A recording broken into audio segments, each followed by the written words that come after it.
بسم الله الرحمن الرحيم.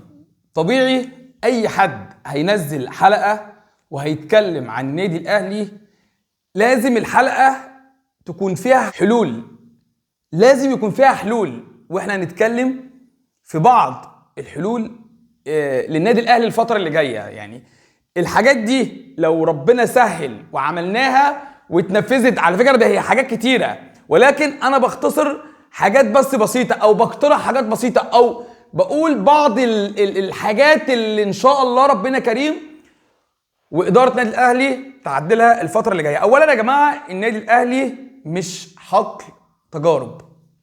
النادي الاهلي مش حقل تجارب. كل الناس عارفه ان لو اسم اي حد ارتبط بالنادي الاهلي بيديله اضافه، بيدي للشخص نفسه اضافه مش للنادي الاهلي. النادي الاهلي بيدي لاي حد اسم، فالنادي الاهلي يا جماعه مش حقل تجارب. فبلاش نضيف او نضم اي حد يدوب بس يشتغل وخلاص، اشي بتاع بيمرن الكره النسائيه، واشي اداري للكره النسائيه، واشي مش عارف مدير تعاقدات، واشي مش عارف ايه والكلام ده كله. لا، النادي الاهلي يا جماعه مش حقل تجارب لبعض الناس دي. النادي الاهلي منظومه كبيره، النادي الاهلي منظومه محترمه. النادي الاهلي كل العالم، مش هقول لك كل افريقيا، كل العالم يعرف مين النادي الاهلي، لان ليه رقمه، ليه رقمه في البطولات، في كل حاجه. النادي الاهلي ليه رقمه في البطولات وفي كل حاجه. من لا يحترم الواقع يلفظه التاريخ. فالنادي الاهلي يا جماعه مش حقل تجارب. النادي الاهلي مش ان انا اجيب ده اسمه اشتغل في النادي الاهلي، فبعد ما يطلع من النادي الاهلي يشتغل في اي مكان تاني عشان خاطر ده اشتغل في النادي الاهلي وهكذا. لا، فعشان خاطر بس نتكلم نكون واضحين مع بعض. الاهلي كبير ويستحق اداره فنيه حكيمه. النادي الاهلي كبير، محتاج اداره فنيه قويه.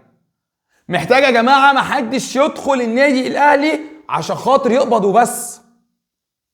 محتاجين حد يكون في النادي الاهلي يشتغل لاجل شغله، والاضافه للنادي الاهلي طبعا، لكن يبقى عنده ضمير في شغله. مش واحد ادخله عشان خاطر يقبض، عشان خاطر اضيف له اسم، سواء اشتغل او ما اشتغلش او يا جماعه معلش، بعض الناس بتقول اصل مدير التعاقدات مش افضل حاجه. وانت عايز تقنعني، حضرتك عايز تقنعني ان لو مدير التعاقدات ده جبت افضل منه في افريقيا وفي العالم، عندنا الاداره ما هتتدخلش في الصفقات؟ ده سبب المشاكل اصلا، سبب المشاكل التدخلات دي، ان مش كل واحد في شغله. كل واحد يعني هجيب صفقه لازم تعود على السكاونتنج، ومش عارف على مين وعلى مين وعلى مين وعلى لجنه الكوره وعلى حاجات كتيره. فهو ده اللي مضيع الدنيا. ما عندناش حد شواف. اللي جابوا سام ابو علي واحد من الجماهير اقترحوا على النادي الاهلي، اقترحوا على النادي الاهلي. يعني لو اللي من الجماهير ده ما اقترحوش على النادي الاهلي ما كانش عارف مين وسام ابو علي، ولا كان هيفكر في وسام ابو علي، ولا كان هيفكر ان هو اصلا يتعاقد مع وسام ابو علي، ولا كان حد في اداره النادي الاهلي يفكر في التعاقد مع لاعب زي ده. هنفكر في كمويس بس. كمويس معرفش يعني، شفنا له اهداف، شفنا له بعض الفيديوهات، ولكن برضه يا جماعه احنا جمهور مشاهد، مش شواف، مش محلل اداء.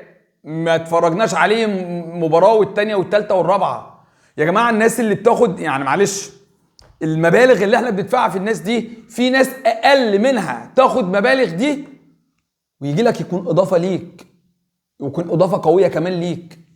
في النادي الاهلي يا جماعه، الاهلي كبير يستحق اداره فنيه حكيمه تركز على البناء مش الترميم.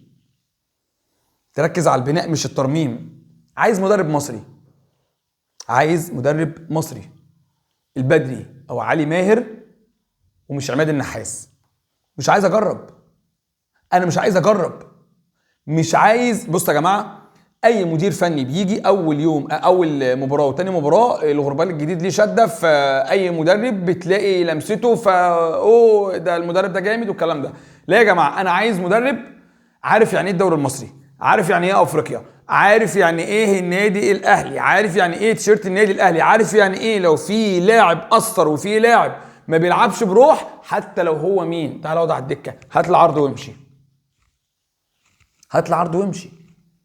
انا محتاج كده، محتاج دكه زي دي، انا محتاج دكه زي دي، محتاج دكه تبقى قاعده بره زي دي، زي الجهاز الفني ده.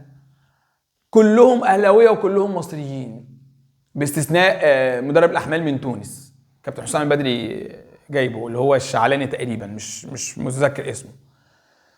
فليه ما يكونش دكه النادي الاهلي زي دي، بدل ما اجيب بقى مدرب اجنبي ومحلل اداء اجنبي وما اعرفش ايه والكلام ده كله. لان معلش يا جماعه، كورتنا الكره المصريه المحلل الاداء لازم يكون مصري عشان خاطر بيبقى متفهم يعني ايه الدوري المصري. لكن الاجنبي مش هيعرف يطلع احصائيه واحده، مش هيعرف. لو فكرنا في عماد النحاس ده فشل، مش عشان خاطر كابتن عماد النحاس قليل او مدرب قليل، والله العظيم ابدا. كابتن عماد النحاس مدرب كويس، جاب الدوري النادي الاهلي، اداؤه كان واضح. ولكن يا جماعه انا محتاج مدرب مش طيب، محتاج مدرب يدرب للكوره، يدرب للكوره. كابتن علي ماهر جايب شاشه في سيراميكا كليوباترا في جوه الملعب، جوه الملعب بيشرح للعيبه هنعمل 1 2 3 والفرقه دي بتلعب 1 2 3، وبينفذ وقتي عملي، مش المحاضره جوه واروح واخدهم على بره. عقبال ما اخدهم على بره بس في الملعب كله يبقى نسي كل حاجه، كله يبقى نسي كل حاجه. فانا مش عايز عماد النحاس، انا عايز علي ماهر او حسام البدري. طيب هتقولوا الشرط الجزائي بتاع يستروب ايه الحل معاه؟ نلغي كل اللي معاه ونخليه لوحده ونجيب الجهاز كله مصري، كله مصري، ويلا اشتغل، ويلا اشتغل. هي دي الحل، هو ده الحل. حامد حمدان خلص لبيراميدز مباراة سيراميكا والبنك الاهلي ب6 بونت، هدفين، هدف هنا وهدف هنا. وقلنا فنيا احنا مش عايزينه. بناء على مين قلنا فنيا احنا مش عايزينه؟ المدير الفني، اقسم بالله المدير الفني ما قال حاجه، وده قسم اتحاسب عليه. احنا كنا عايزينه بمبلغ معين، والمبلغ المعين ده ما وافقش بيه، وبيراميدز دفع اكتر. بس ال6 مدافعين او ال5 مدافعين اللي انا جبتهم عشان يعوضوا محمد عبد المنعم، كنت اجيب 1 أو 2 والباقي ادفعه لحامد حمدان، بيلعب لوحده، يلعب لك باك ليفت، يلعب لك مساك، يلعب لك ديفندر، يلعب لك 6، يلعب لك 8، كل حاجه. وشفناها مع منتخب فلسطين. فالكلام يا جماعه واضح، يعني الكلام واضح.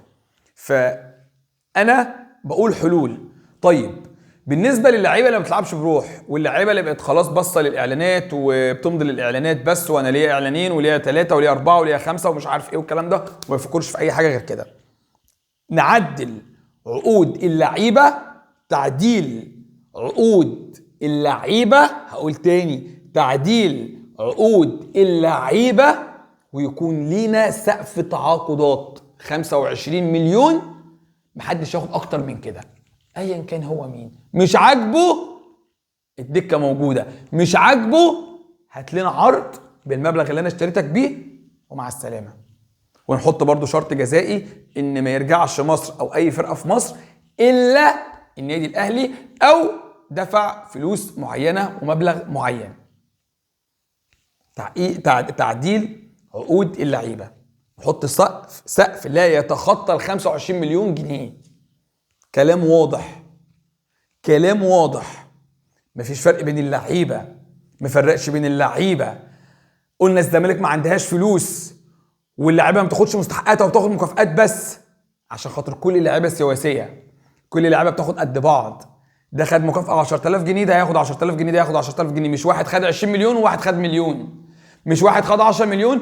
معلش يا جماعه، محمد عبد المنعم ما يسيبكش من فراغ. يعني لاعب دولي ولاعب شايل الفرقه على دماغه، كنت بتديله 5 مليون جنيه، ما فكرتش في زياده عقده، ما فكرتش في زياده عقده.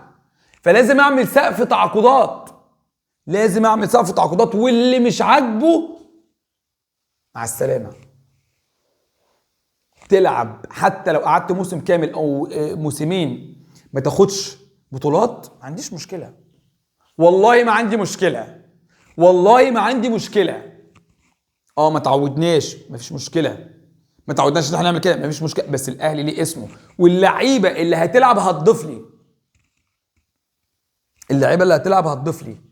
كلنا اتفرجنا على ابراهيم الاسيوطي في كاس العرب، او مش في كاس العرب، سوري، في كاس العاصمه الاداريه، تمام، او اللي هو كاس عاصمه مصر، كاس عاصمه مصر. شوف ابراهيم الاسيوطي بيعمل التحولات ازاي، وبيطلع بالكره من تحت ازاي، والسبرنت بتاعه عامل ازاي، والاوفر بتاعه عامل ازاي، والكوره والدريبلينج بالكوره عامل ازاي. ابراهيم الاسيوطي ما بيتحطش ما بيتحطش حتى في ال 18، ما بيتحطش حتى في ماتش. واحمد عيد اللي انا جبته من المصري بيتحط. بدات اعمل زي ايه؟ بدات اعمل زي اوروبا. اوروبا بتعمل ايه؟ اوروبا بتجيب، خلاص انا هتعاقد مع حارس، بيبقى عارف ان هو جاي الحارس التاني.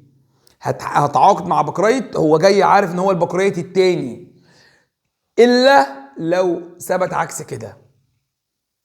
فيا جماعه دي بعض الاقتراحات نتمنى نعملها عشان خاطر النادي الاهلي مش قليل، النادي الاهلي كبير، النادي الاهلي كبير، النادي الاهلي كبير، مش هقول لك اكتر من كده. محتاجين اداره فنيه محترمه، مش عايزين حد يتدخل في اي حاجه. في صفقه، يعني بصوا يا جماعه، دايما اي مدرب بيبقى شواف. لو لاعب في النادي بتاعه كويس وممكن في ماتشات مش قد كده، لكن يقدر اي مدرب يقول لك اللاعب ده هيكون كويس في النادي الاهلي. في مدربين كتير كده، مدربين كتير قوي كده. فلازم يا جماعه يكون اداره فنيه قويه، اهلاويه مصريه. وسقف التعاقدات، سقف التعاقدات ده مهم جدا، اهم بند، اهم حاجه، عشان الاهلي يا جماعه كبير. الاهلي مش للعب ولا للناس تدخل ما تعرفش اي حاجه في اي حاجه وتدخل تاكل عيش بس والكلام ده كله. فربنا كريم ويكرمنا ان شاء الله، عشان النادي الاهلي دايما بجمهوره، والنادي الاهلي دايما فوق الجميع. السلام عليكم.